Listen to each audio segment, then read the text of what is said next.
Mithril here once again, getting back to Zelda 2, The Adventure of Link, and welcome to Three Eyes Rock Palace. This is the last of the 6 main palaces in the game. It's a fairly tricky one, and as a kid, I got lost here a lot. It does have a fairly confusing layout if you don't know where you're going.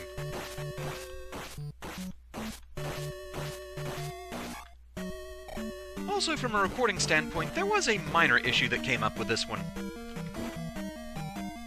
You might have noticed by now, every time I've started a recording session in a palace, I actually started by leaving and going back in so that the music would loop properly. Well, every time you leave this palace it disappears. So for every new attempt I had to leave the palace and play the flute again.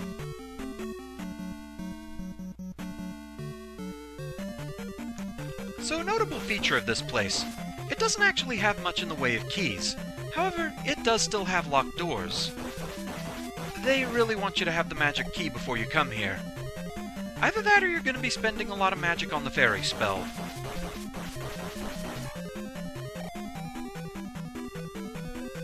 So since there aren't really many keys here, most of the side paths, they actually will give you experience bags. Which, we still have a level to go, so I'm okay with that.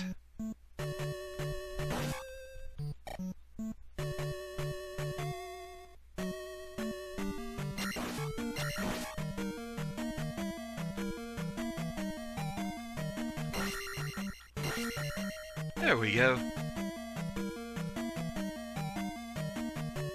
And our true prize.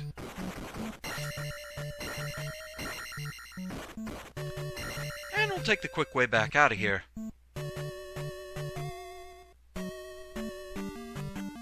You can actually make these jumps if you don't want to spend the extra magic on jump.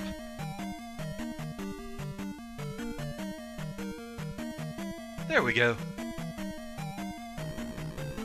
So yeah, no keys given, but already a locked door.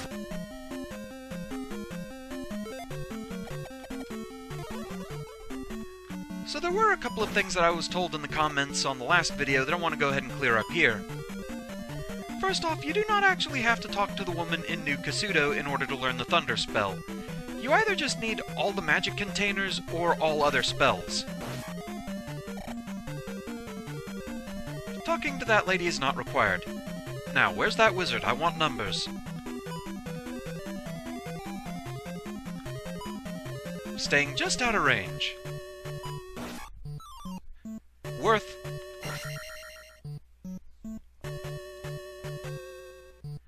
The other thing is that the spell, it does indeed have an effect in quote-unquote battle. And that is, it'll turn enemies into weaker enemies. There is a drawback to it, though. You'll only get the experience for the enemy that they turned into, which is usually just a slime. So, yeah, not worth a lot. So, the other main gimmick of this palace? Pitfalls. Really, we want to go over that way, but the detour here is actually kind of worthwhile.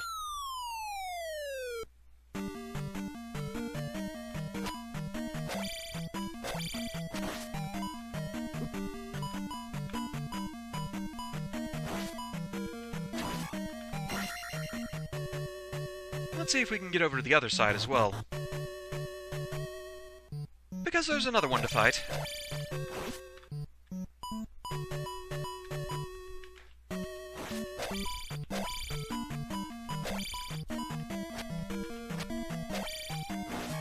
Kept missing my jump stab there.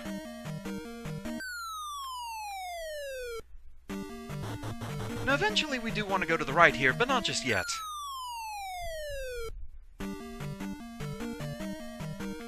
More experience. Delightful.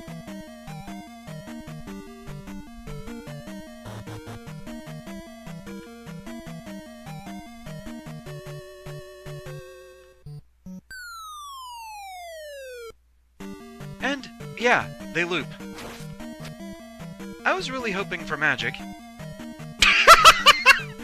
Instead that happened. I guess that's its own brand of magic.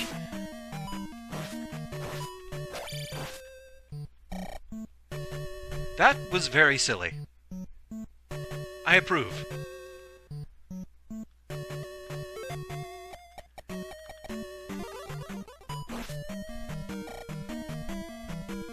So yeah, I still don't really know the best way to deal with these turrets. Or wizards telefragging me.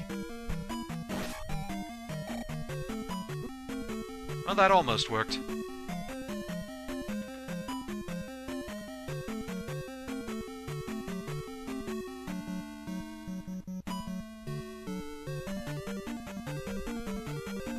I want to go ahead and be rid of that wizard. Gonna cause problems for me otherwise.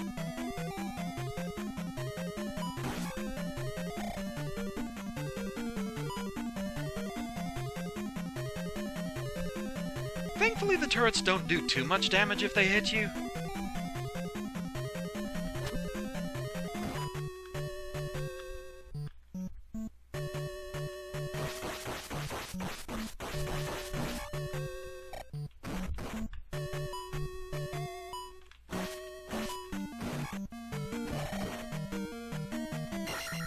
Very nice.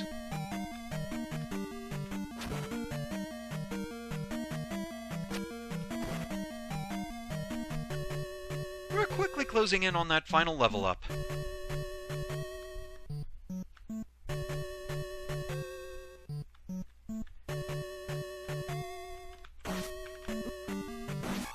Knew you were going to be in the way. Nothing from that one.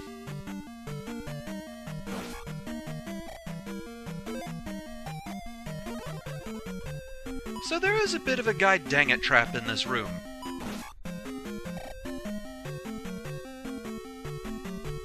Right after the third statue, there is an invisible pit here.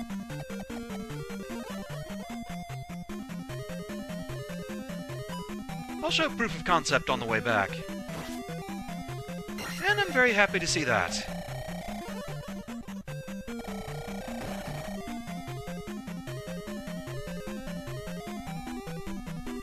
We're just gonna let that wizard get away because I have no idea where it went. We also have mid-bosses.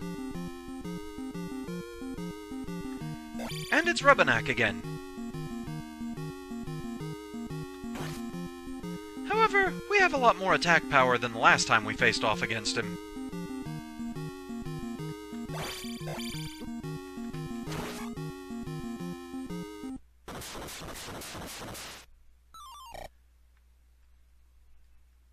Did he really just die in one stab, or did something weird happen? I thought he still took two. So yeah, mid-bosses here are the only things that give you keys. But with that, we have a new item, the cross. This one lets you see invisible enemies. However, it does not let you see invisible pits. But yes, this would have let us see the ghosts back in Old Kasuto. So, you might be wondering, why didn't I get the cross first? Essentially, I was trying to follow the game's logic. You wouldn't have known how to get into Three Eyes Rock Palace without going to New Kasuto. You also wouldn't have had the magical key just yet.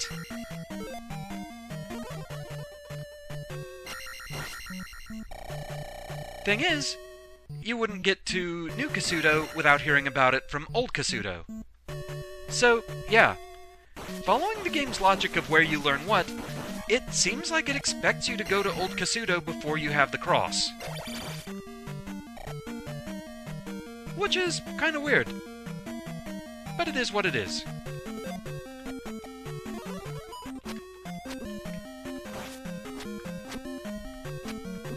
Stop jumping at me!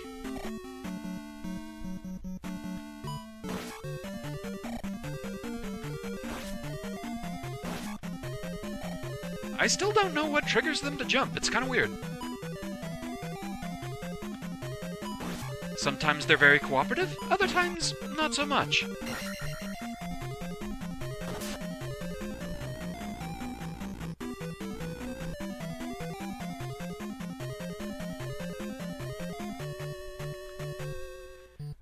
So, a bit of a tricky jump to get out of here. Thing is, I want to save my magic for when I'm really going to need it. And I know you can get out of here without using the jump spell. There we go. And I fall right back in. Oh, just to speed things up.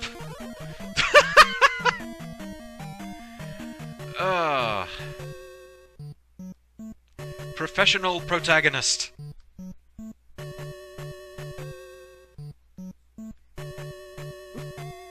Okay, just speeding through doesn't work.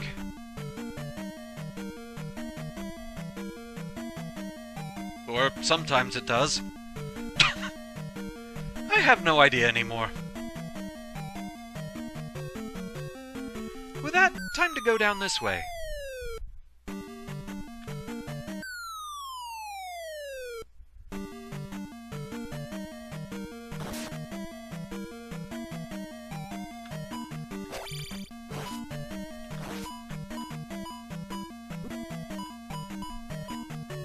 I'm still confused how that Rebenek died in one stab.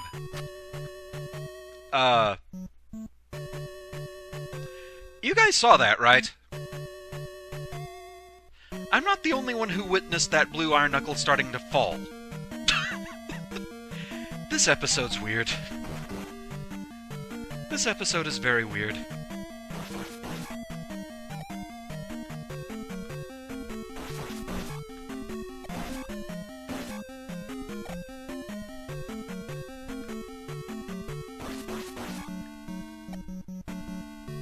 So yes, plenty of things to be mindful of here so you don't get knocked into the lava.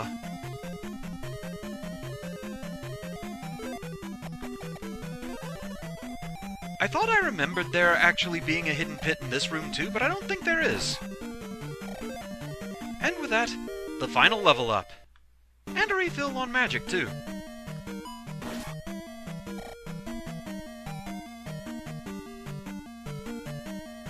So, a bit of forced use of the Ferry Spill here.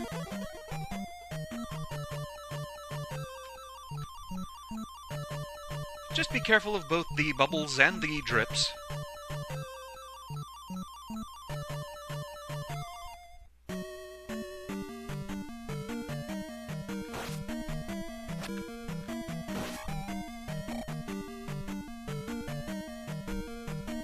Another room that seems like it could be hiding a secret pit, but it's not actually.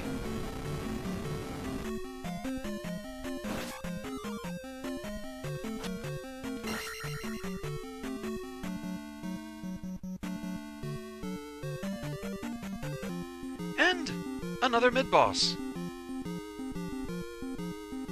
And it's him again. They really like this guy. Yeah, he didn't go down in one stab this time. Two, but still, what the heck even? What happened with the first one? Oh, man.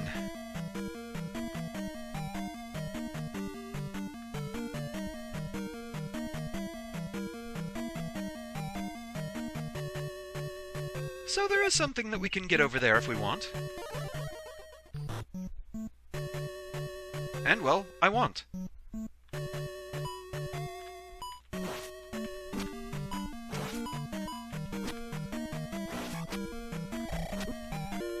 Questionably worth it.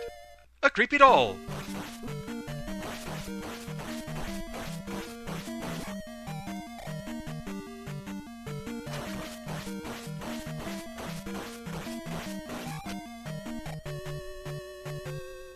So with that, where we want to actually go is down this pit. Now, technically you're supposed to use the Ferry Spell to get over through that opening. However, I want a magic refill. And this leads you right to one.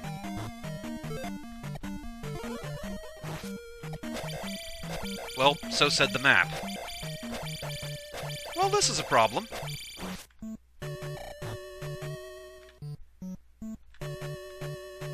The map said that that was a magic refill.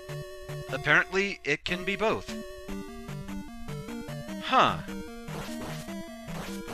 Well, that's a problem.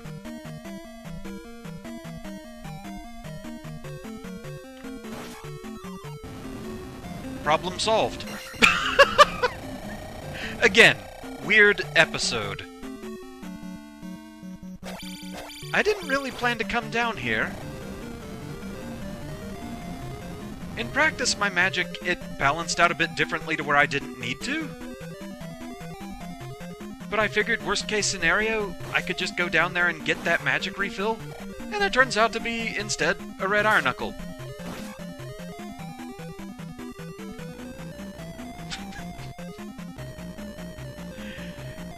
For those wondering, the path to the left, it's just another experience bag, and it's a setup that is kind of annoying. It's that one that's the big pile of breakable blocks that has a bunch of the mows flying through it. We don't really want to deal with that, especially now that we don't really need experience anymore.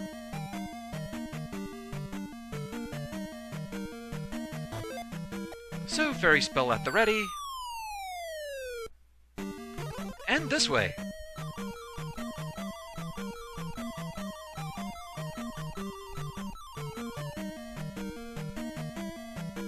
So, now for the palace boss. We're going to go ahead and activate shield, jump, because it's actually going to be useful here, and may as well get some more life. So, meet Barba. There you are. So yes, the jump spell is very useful here, as you can see. Just be mindful that you don't get knocked into the lava. And boss over.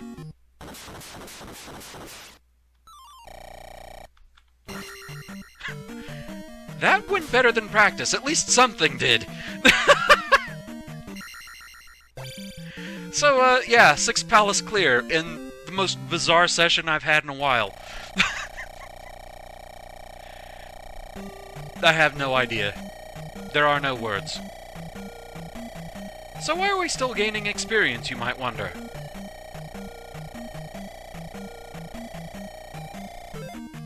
At this point, like whose line is it anyway, the points don't matter. No matter what you level up, it's not going to get any stronger.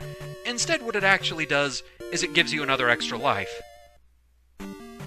So, that's all that is. But with that, the palace is clear, and as long as we just stand on the rubble, we won't be bothered by monsters. So, it's a weird place to call it, but hey, it's been a weird episode. So with that, thank you very much for watching, I hope you're enjoying the series so far, and I shall see you again next time. Until then... The heck just happened?